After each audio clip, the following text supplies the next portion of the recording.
Hello and welcome to part 3 of our Azamara Quest trip around the beautiful coastline of South Africa.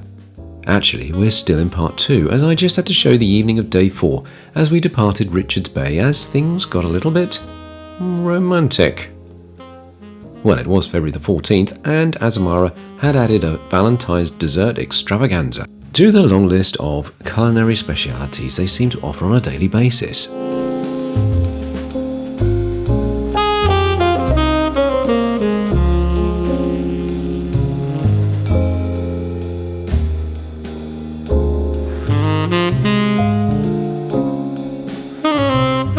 I've added some nice and cheesy saxophone music to accompany this montage, and the night finished on a, well, I'm not going to tell you.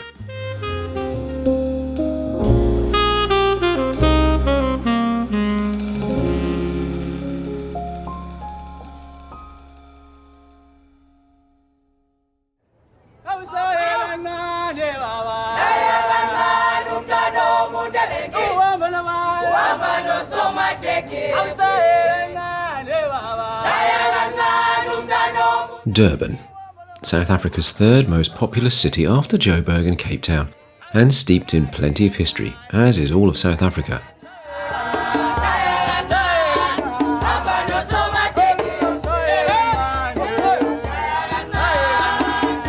There have been settlers here for 100,000 years, but as in much of South Africa's unfortunate history, their way of life was first disrupted in 1497 by Vasco da Gama.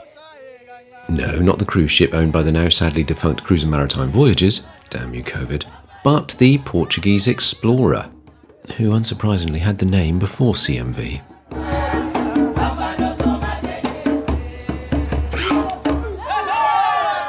Fast forward to today, or this episode would be 4 hours long. Over 1 million South Africans pack the beaches here every year, and it's becoming a pretty cool place to visit for foreigners too. Why? Well, after extensive redevelopment for the 2010 World Cup, the Golden Mile decorates the jaw-dropping beaches that seem to stretch forever from the city and out along the coast.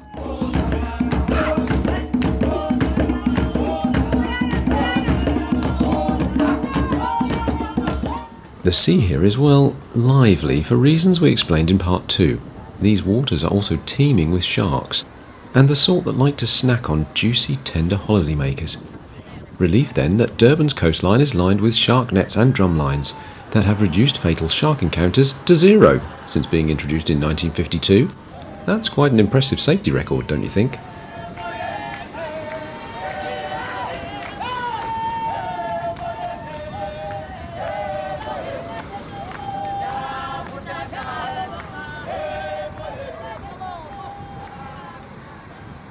Never once for being too careful, we declined the offer for a leisurely swim, and after a delightful coach tour of the coastline, we arrived at our venue for afternoon tea. High tea.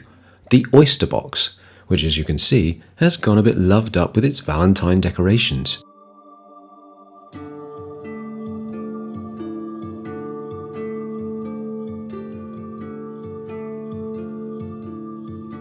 The Oyster Box's elegance, charm and strong colonial sentiments bathe you immediately. This hotel has won more awards than Meryl Streep and is constantly at or near the top of the pile of the best hotels in South Africa.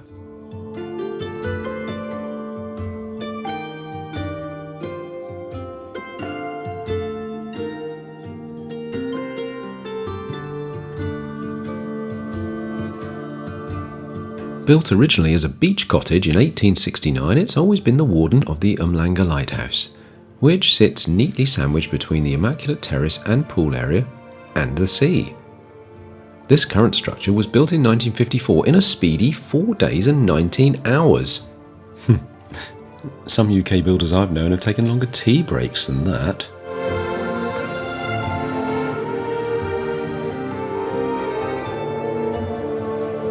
Despite never having a keeper, it's fully operational with a light range of 24 nautical miles and plays an important part in keeping vessels safe in this area of particularly dangerous seas.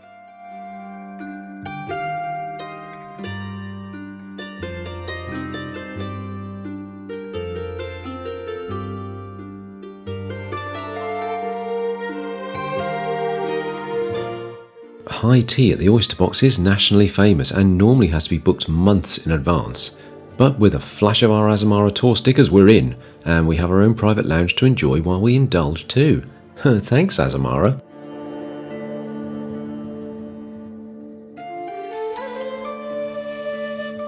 And when you're finally let loose with this all-you-can-eat extravaganza, you can see what all the fuss is about.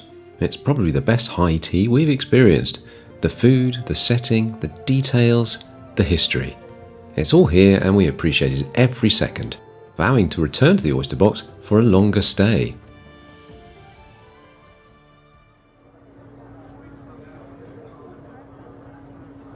Back at the ship, the fun didn't stop there as we were delighted to witness the Kangaroo Zulu Dancers, a professional Zulu dance group that wowed us with a couple of heart-stopping acrobatic performances. They were insanely good. Some of the frenzied moments remind me of when the kids used to come back from a party having eaten too many sweets. It got me thinking, I wonder how many of the drummers have to retire because of back problems.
Okay, I'd admit it, we copped out going ashore at East London. To be honest, we found the lure of a quiet day in the spa too good to ignore.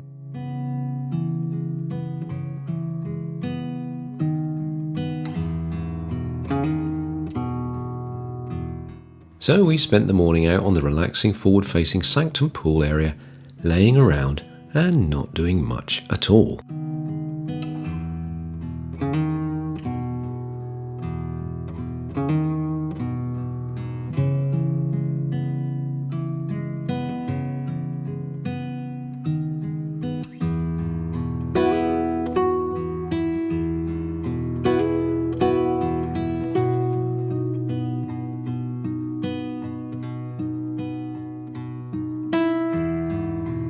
Had we have gone out, we'd have probably missed the Quest brunch, yet another special treat laid on by the ship's culinary tour de force that seemed to never rest for fear of missing another opportunity to show how utterly brilliant they are at keeping us surprised and our bellies full with these foodie events.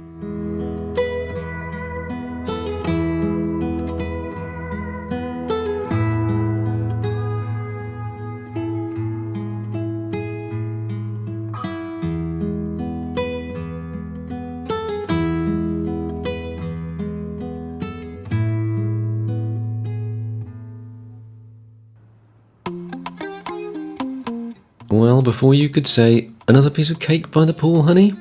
It was evening, and if you thought the hotel staff had cleared up the brunch and gone for a well-deserved siesta, you'd of course be wrong.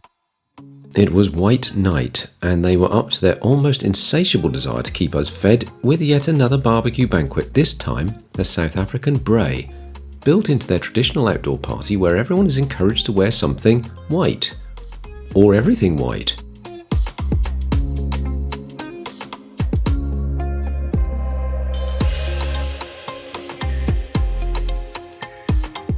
But this being Azamara, it just wouldn't be an ordinary white night. Yesterday we had Zulus on board, and what a lovely bunch of chaps they were. Today we have representatives from the Xhosa and Bhaca Tribes on board to dance the night away with us. The Xhosa nation is made up of tribes and clans and reside in the Eastern Cape, the area of South Africa we are currently in. They're a short-tempered bunch though. I was sitting there waiting for the fun to begin and a fight broke out. Don't worry, we didn't have to call security. Stick fighting is an art that Xhosas learn from an early age when they are out in the field herding cattle. Face painting and jewellery both play a big role in Xhosa culture, and the group that came aboard were gorgeous and mesmerising to look at. The Bhaca are often mistaken for being part of the Xhosas, but this is not true. Their culture is very distinct and their kingdom is independent. From what we've seen tonight, thankfully they seem to all get along.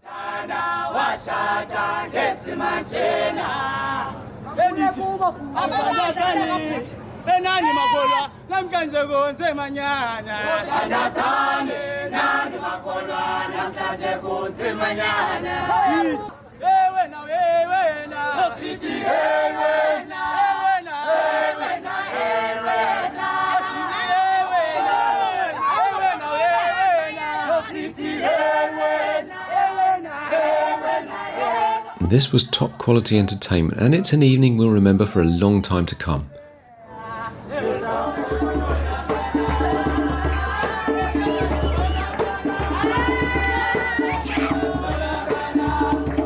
If you came on board this trip looking for some destination immersion, Azamara have really pulled it out of the bag. So far, this trip has been nothing short of a feast of South African culture, tradition and entertainment.